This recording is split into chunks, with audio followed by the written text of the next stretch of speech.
Hola jóvenes, el día de hoy vamos a hablar acerca de la guerra de independencia. Nos vamos a enfocar a lo que es el movimiento insurgente. Bien, vamos a iniciar con la conjura del Ayuntamiento de la Ciudad de México, pero antes vamos a determinar qué es la palabra conjura. Si yo les preguntara qué entienden por conjurar, pues básicamente todos nos iríamos con una idea un tanto como religiosa o mística, ¿no? Como que lo asociamos a ese tipo de situaciones. Sin embargo, conjurar implica también conspirar en secreto o jurar en secreto alguna acción.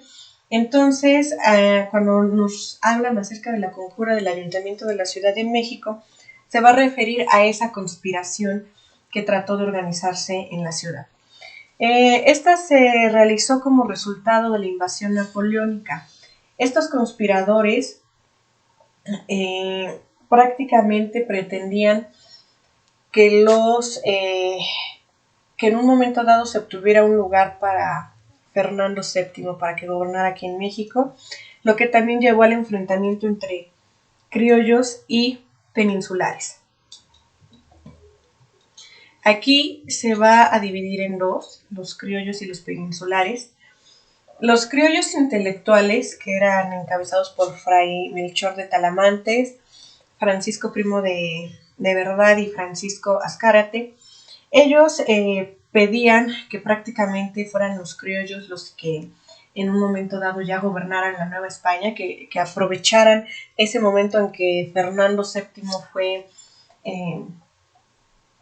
vencido de una forma temporal por Napoleón. Ya no tenía la Nueva España que rendirle cuentas a España en un momento dado, o mejor dicho al rey de España, puesto que ya no había rey de España, ya estaba Napoleón o su hermano José gobernando España, pero era ya como territorio francés.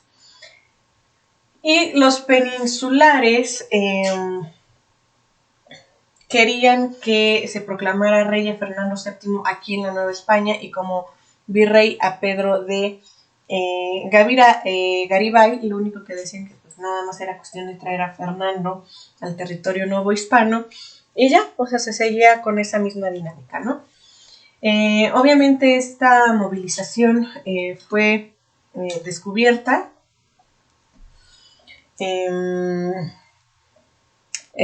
Fray Melchor de Talamantes fue sancionado, fue exiliado.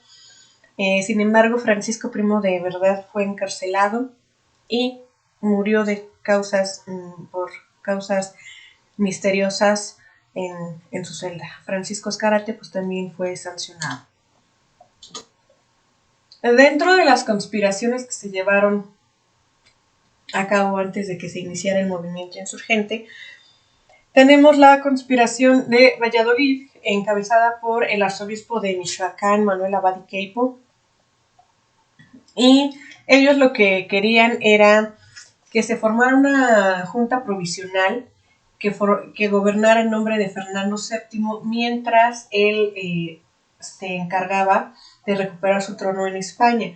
Lo único que querían ellos era no ser una colonia francesa. Ellos pugnaban más por continuar con España, ¿no? También está la conspiración de Guanajuato en San Miguel el Grande. Esta la encabezó Ignacio Allende. Él iba más por establecer un gobierno nacional encabezado por criollos, ya dejar de lado la monarquía española. Sin embargo, cuando se descubre esta conspiración, se disuelve y él se adhiere a la conspiración de Querétaro, que igual participa con Juan Aldama, con José Ortiz de Domínguez y Miguel Hidalgo y Costilla. Sin embargo, bueno, estaba programado iniciar el movimiento de independencia el 2 de octubre. Sin embargo, como se descubrió la movilización o se descubrió la conspiración, pues se tiene que adelantar y se inicia el 16 de septiembre de 1810. Se inicia en la mañana, lo que tradicionalmente se conocía como la misa de gallo, como entre las 5 y las 6 de la mañana. Miguel Hidalgo toca la campana, pero no toca la campana para llamar al pueblo y decir, pues nos vamos a la guerra. tocó la campana como cada día a las 5 de la mañana para llamar a misa. Lo único que hizo diferente ese día Miguel Hidalgo es que en lugar de oficiar la misa, les habló a los campesinos sobre levantarse en armas porque había un gobierno ilegítimo. De hecho, en su discurso, Miguel Hidalgo dice viva Fernando VII, es decir, legitima a Fernando en Nueva España, le otorga un lugar aquí como rey. Recordemos que Fernando VII ya no podía gobernar España porque estaba invadida por los franceses. En el momento en que dice viva Fernando VII, lo legitima aquí como rey. En ese momento se crea el ejército insurgente, bien a bien los campesinos como que no lo querían seguir, y cuando Hidalgo se dirige o pasa por Atotonilco, Estado de México, ocupa el estandarte de la Virgen de Guadalupe, y es así como los campesinos e indígenas ya lo siguen. Uno de los eventos muy controvertidos es el 28 de septiembre de 1810, cuando se da la toma de la Alhóndiga de Granaditas, porque era como una fortaleza en la que se refugiaron mujeres y niños. Sin embargo, el ejército insurgente, que es el ejército de Hidalgo, irrumpe con violencia y literalmente hacen una masacre, sorprendiendo incluso al ejército realista, y es aquí cuando ya definitivamente se toman las armas. La ruta de Hidalgo fue la siguiente. Pasó por Acámbaro, en donde Hidalgo se autoproclama generalísimo del movimiento, es decir, el máximo líder. En la zona centro, en el Monte de las Cruces y Toluca, batallas que Hidalgo gana.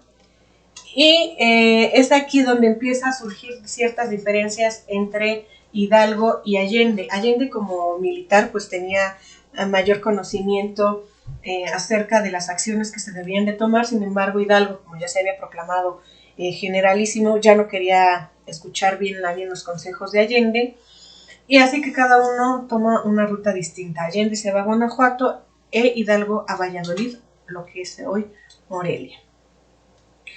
El ejército realista, es decir, el ejército español, manda a traer a Félix María Calleja, que es el personaje que ustedes ven en esta imagen.